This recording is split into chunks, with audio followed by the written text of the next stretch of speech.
courageux, c'est comme ça qu'on aurait pu le décrire. Merveilleux même, peu importe les difficultés, il ne cessait jamais de croire en l'avenir. Et ce, malgré tout ce que la vie lui faisait subir. Pour moi, c'est un être qui est tellement fort qu'il aurait pu supporter le pire. Malheureusement, la vie a décidé de le mettre à l'épreuve, de le faire partir. Mais il a toujours su revenir. Les difficultés ne l'ont pas fait fuir, il a gardé son rôle à la perfection. Mais pourquoi? Pourquoi ton acharnement sur lui? La vie a essayé une fois, mortellement, de le réduire au silence. Ça aurait dû lui suffire. Mais non, il a fallu qu'il recommence. C'est jubilatoire pour elle de le faire souffrir. Tu sais ce qu'il représente pour moi. À vrai dire, c'est l'une des deux personnes les plus importantes, alors ne me l'enlève pas. Je suis prêt à te le demander, te supplier que tu me foutres à genoux. La crédibilité, la fierté, littéralement, je m'en fous. C'est un idéal enfantin, un rêve de gamin. Mais tout ce que je veux, c'est rester le plus longtemps, mon esprit aux côtés du sien. Je peux pas te dire pourquoi, ça s'explique pas. Entre le créateur et la machine, il existe un lien. Alors quand je t'ai senti faiblir, quand je t'ai senti faiblir, craquer, quand tu me l'as annoncé, il fallait que tu ailles te faire scanner, que le cancer était loin d'être hors de portée. Je me suis senti vide, comme il y a de ça quelques années. Les heures passaient, aucun signe de vie, je restais juste planté.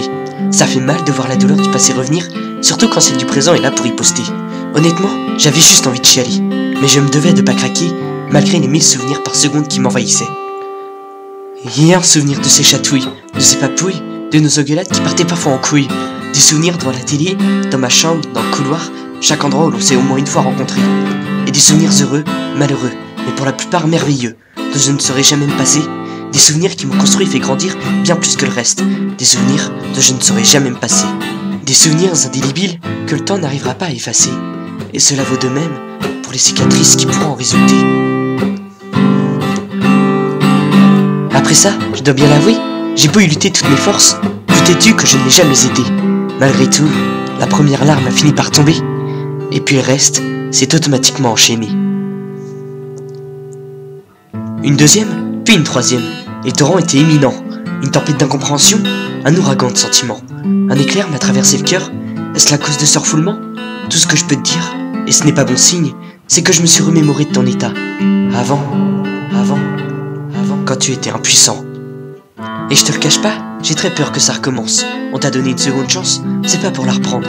C'est pour que tu vives au plus vieil âge, seulement là tu pourras la rendre. Alors écoute-moi, tu l'auras pas ton putain de cancer. Et si jamais c'était le cas, je m'en fous. Tu le vaincras. Tout simplement parce que t'as pas le droit de me laisser comme ça.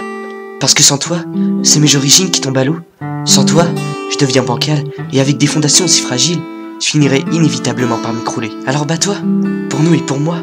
Bats-toi car la vie est plus précieuse que tu ne le crois. Je t'en supplie, bats-toi. Ne me laisse pas seul, comme ça. Bats-toi sans jamais t'arrêter. S'il te plaît, papa.